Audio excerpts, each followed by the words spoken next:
সাল ১৭২৮।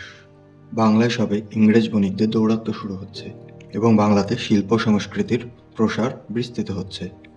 ঠিক এই সময়ে বাংলা সংস্কৃতি চর্চার প্রাণকেন্দ্র নবদ্বীপ তথা নদিয়ার রাজ সিংহাসনে বসে ১৮ বছরের তরুণ এক যুবরাজ, যিনি পরবর্তীতে হয়ে ওঠেন নদিয়ার রাজ পরিবারের শ্রেষ্ঠ পুরুষ ও বাংলার শ্রেষ্ঠ রাজাদের একজন। তিনি মহারাজ কৃষ্ণচন্দ্র রায়। যুবক বয়সে সিংহাসনে বসলেও তিনি ছিলেন বিদ্বান, বুদ্ধিমান ও পাকা রাজনীতিবিদ। এছাড়াও তিনি শিল্প, সাহিত্য, সংস্কৃতির পৃষ্ঠপোষক ছিলেন। নদিয়ার রাজ পরিবারে তিনিই সবথেকে দীর্ঘ সময় রাজত্ব করেছেন, পৃষ্ঠপোষণ করেছেন অনেক গুণী মানুষদের। তার সভাসদগণ বিভিন্ন গুণে অনন্বিত ছিলেন, তাদের বলা হতো নবরত্ন। রাজা কৃষ্ণচন্দ্র ১৭২৮ থেকে ১৭৮২ সাল পর্যন্ত ৫৪ বছর রাজত্ব করেছিলেন। তার রাজত্বের সময়ে বাংলায় ৯ জন নবাবের সিংহাসন বদল হয়, কিন্তু রাজা কৃষ্ণচন্দ্রের সাথে কোনো নবাবেরই সম্পর্ক খুব একটা ভালো ছিল না।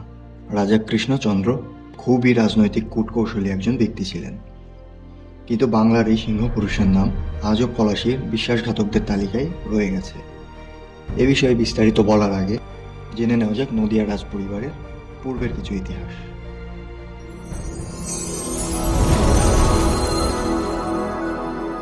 নদিয়া রাজবংশ স্থাপনা করেন মহারাজা ভবানন্দ মজুমদার। দিল্লির সম্রাট জাহাঙ্গীর তার সেনাপতি মানসিংহকে দায়িত্ব দিয়ে পাঠান বাংলাকে দখল করতে। সেই সময়ে বঙ্গের শেষ স্বাধীন বাঙালি রাজা প্রতাপাদিত্যের রাজধানীতে প্রবেশ করতে মানসিংহ ব্যর্থ হচ্ছিলেন। তখন ভবানন্দ মজুমদার মানসিংহকে রাজা প্রতাপাদিত্যের রাজধানী প্রবেশের গুপ্তপথ দেখিয়ে ও সাথে প্রয়োজনীয় রসদ দিয়ে সাহায্য করেন। সম্রাট জাহাঙ্গীর এই কাজে খুবই খুশি হয়ে ১৬০৬ সালে তাকে ১৪টি পরগনার জমিদারি প্রদান করেন। পরবর্তীতে ১৬০৮ সালে তৎকালীন বাংলার নবাব ইসমাইল খাঁ ভবানন্দের বুদ্ধি ও বিচক্ষণতার স্বীকৃতিস্বরূপ তার পদোন্নতি করেন এবং দিল্লির সম্রাট থেকে জমিদারি সনদ ও মজুমদার উপাধি এনে দেন। ভবানন্দের পূর্বপুরুষগণ ছিলেন আদিসুর আনীত পঞ্চব্রাহ্মণের অন্যতম নেতা ভট্টনারায়ণের বংশজ। ১৪০০ সালের দিকে এই বংশের দ্বাদশ পুরুষ কামদেবের জ্যেষ্ঠ পুত্র বিশ্বনাথ দিল্লি যাত্রা করেন এবং নিজ বিদ্যা ও বুদ্ধির গুণে দিল্লির দরবার থেকে রাজ উপাধিসহ অনেক জমি ও গ্রামের অধিকার পান। এরপর এই বংশে উল্লেখযোগ্য রাজাদের মধ্যে কাশীনাথ অনেক উন্নতি করেন। তিনিও অসাধারণ বীর ও বুদ্ধিমান ছিলেন, কিন্তু শেষ পর্যন্ত বিশ্বাসঘাতকদের কবলে পড়ে তিনিও প্রাণ হারান। এ সময় তার স্ত্রী গর্ভবতী ছিলেন। তিনি পালিয়ে গিয়ে বাগওয়ান পরগনার জমিদার হরেকৃষ্ণ সমাদ্দারের বাড়িতে আশ্রয় নেন। সেখানে তার একটি পুত্র সন্তান হয়, যার নাম রাখেন রামচন্দ্র। জমিদার হরেকৃষ্ণ সমাদ্দার নিঃসন্তান হওয়ার ফলে মৃত্যুকালে তার জমিদারি রামচন্দ্রকে হস্তান্তর করে যান। এই রামচন্দ্রের 4টি পুত্র ছিল: দুর্গাদাস, জগদীশ, হরিবল্লভ ও সুবুদ্ধি।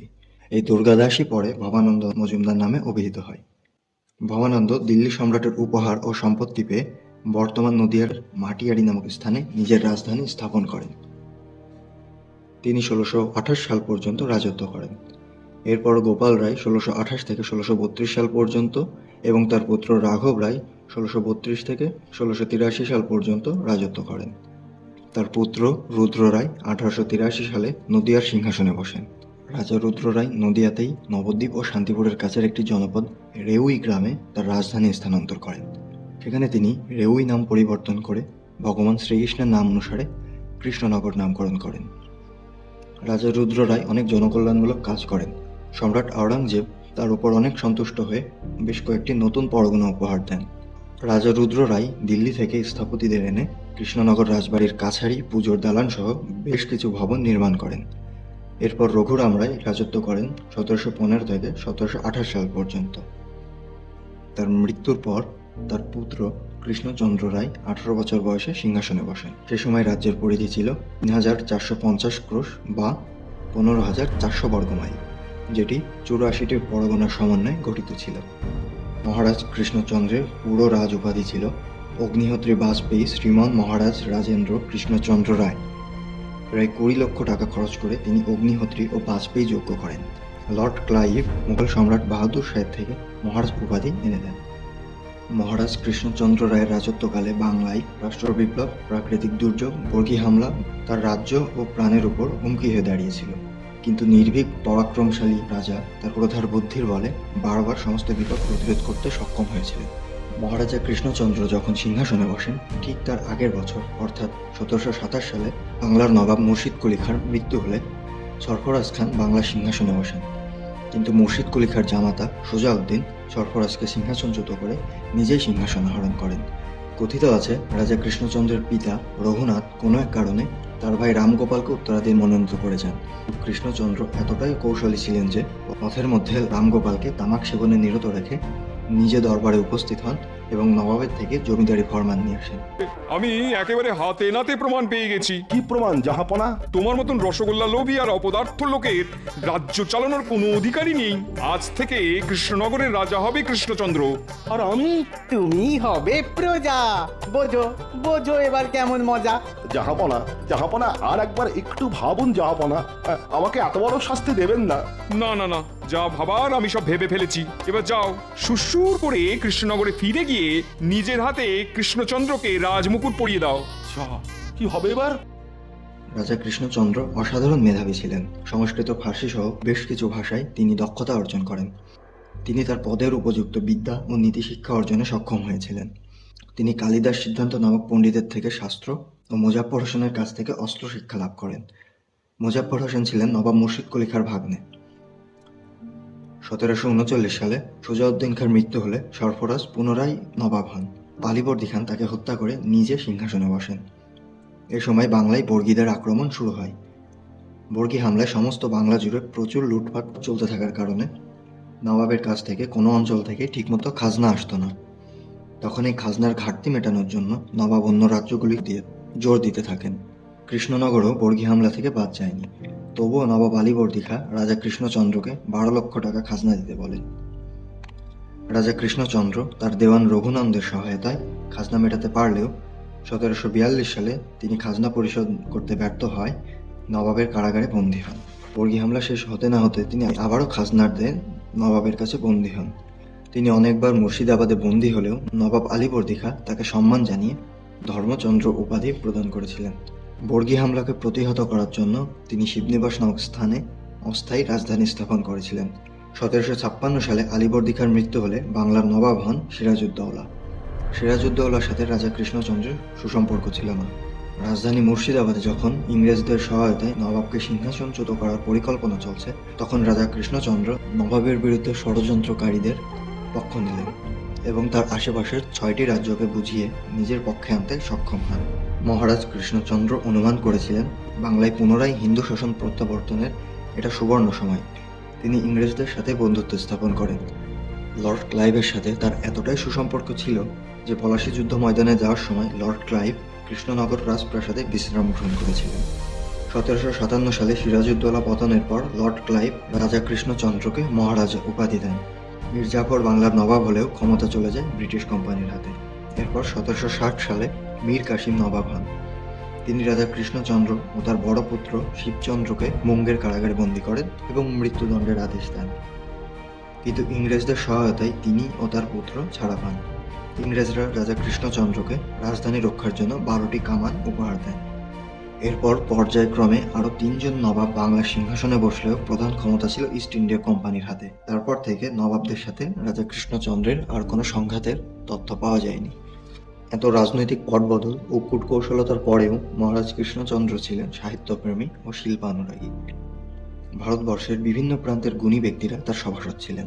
রাজা কৃষ্ণচন্দ্রের সভাকবি ছিলেন ভারতচন্দ্র।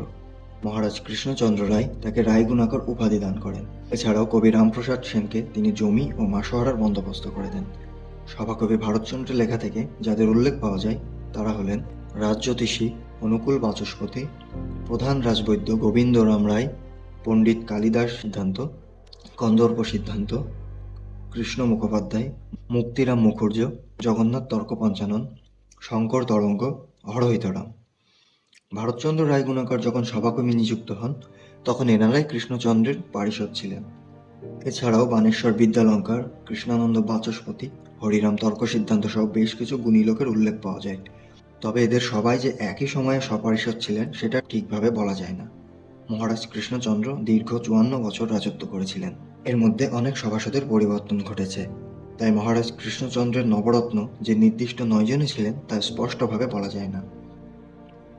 কোনো একজন সভাসদ সভা থেকে অবসর নিলে, পদচ্যুত হলে বা বহিষ্কার করা হলে অথবা মৃত্যুবরণ করলে তার জায়গাতে আসতো অন্য কেউ। সনি আটে প্রচারিত গোপাল ভাঁড় কার্টুনে যে সভাসদদের দেখানো হয় তাদের মধ্যে অনেকেই বাস্তব জীবনে একটা সময় ছিলেন। গোপাল ভাঁড় যে মহারাজ কৃষ্ণচন্দ্রের সভাসদ ছিলেন এ নিয়ে অনেক বিতর্ক থাকলেও বাংলা সংস্কৃতিতে গোপাল ভাঁড় এক অনন্য নাম। এ নিয়ে বলতে গেলে অনেক ইতিহাসই সামনে আসবে। এছাড়াও গোপাল ভাঁড় কার্টুনে দেখানো মন্ত্রীই বা কে ছিলেন এই বিষয়ে বিস্তারিত তথ্য পরবর্তীতে এক ভিডিওতে বলবো। অনেক ইউটিউব চ্যানেলে মহারাজ কৃষ্ণচন্দ্র রায়ের এই ছবিটি দেখানো হলেও এটি কিন্তু আসলে মহারাজ কৃষ্ণচন্দ্র রায়ের ছবি না। এই ছবিটি ওড়িশার জমিদার গজপতি কৃষ্ণচন্দ্র দেবের, কিন্তু অনেক জায়গায় জমিদার কৃষ্ণচন্দ্র দেবের এই ছবিটাকে মহারাজ কৃষ্ণচন্দ্র রায়ের ছবি বলে উপস্থাপন করছে। রাজা কৃষ্ণচন্দ্র নবদ্বীপ সহ বাংলার বিভিন্ন স্থানে সংস্কৃতি চর্চার জন্য অনেক অবদান রাখেন। এমনকি নদিয়ার বাইরেও তিনি সংস্কৃতি চর্চার জন্য প্রচুর অর্থ ব্যয় করেন।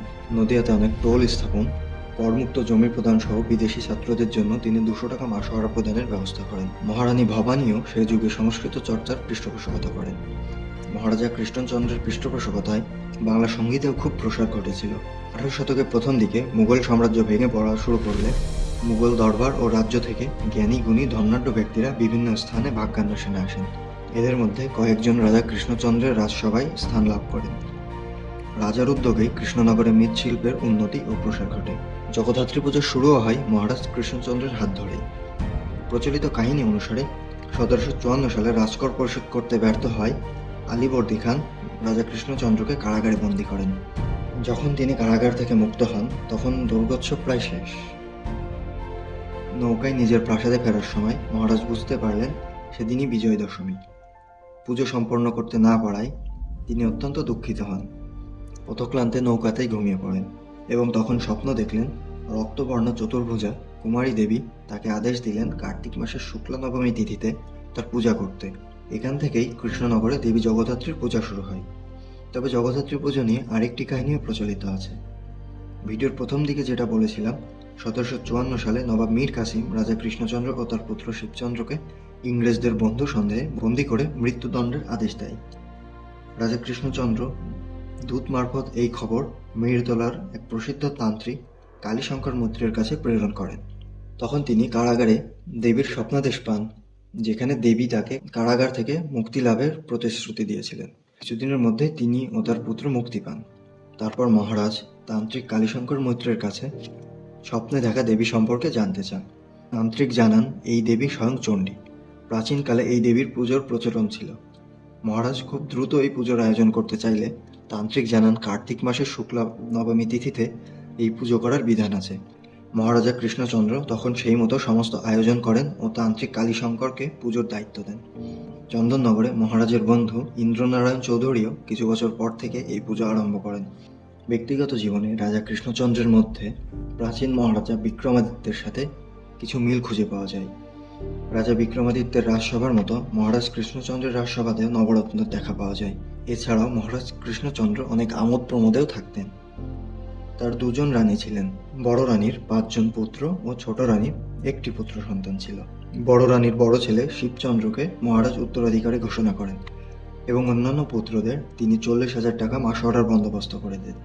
মহাধুমধামে শিবচন্দ্রকে রাজ্যাভিষেক করিয়ে মহারাজ কৃষ্ণচন্দ্র অলকানন্দ নদীর তীরে একটি প্রাসাদ নির্মাণ করে সেখানেই থাকা শুরু করেন। 1782 খ্রিস্টাব্দে সুদীর্ঘ জীবনব্যাপী অনেক দুঃসাহসিক কর্মকাণ্ডের সাক্ষী হয়ে অগ্নিহোত্রী বাজপেয়ী মহারাজা রাজেন্দ্র রায় বাহাদুর কৃষ্ণচন্দ্র 73 বছর বয়সে স্বর্গারোহণ করেন। বাংলার ইতিহাসে মহারাজ কৃষ্ণচন্দ্র অত্যন্ত সফলভাবে তার রাজ্যভার পরিচালনা করেন। দেশ ও প্রজা কল্যাণে তিনি ছিলেন অগ্রগামী। বাংলা শিল্প সংস্কৃতিকে তিনি নিয়ে গেছেন অনন্য এক উচ্চতায়। বর্গী হামলা, 76-এর দুর্ভিক্ষ, পলাশীর ষড়যন্ত্র, বাংলার রাজনৈতিক পটবদল সমস্ত ঘটনা তার সময়ে ঘটলেও তার রাজ্য ও সম্মান কখনো মলিন হয়ে যায়নি। আজও কৃষ্ণনগর রাজবাড়ি কালের সাক্ষী হয়ে অতন্দ্র প্রহরীর মতো দাঁড়িয়ে সেই কথারই প্রমাণ দিয়ে চলেছে।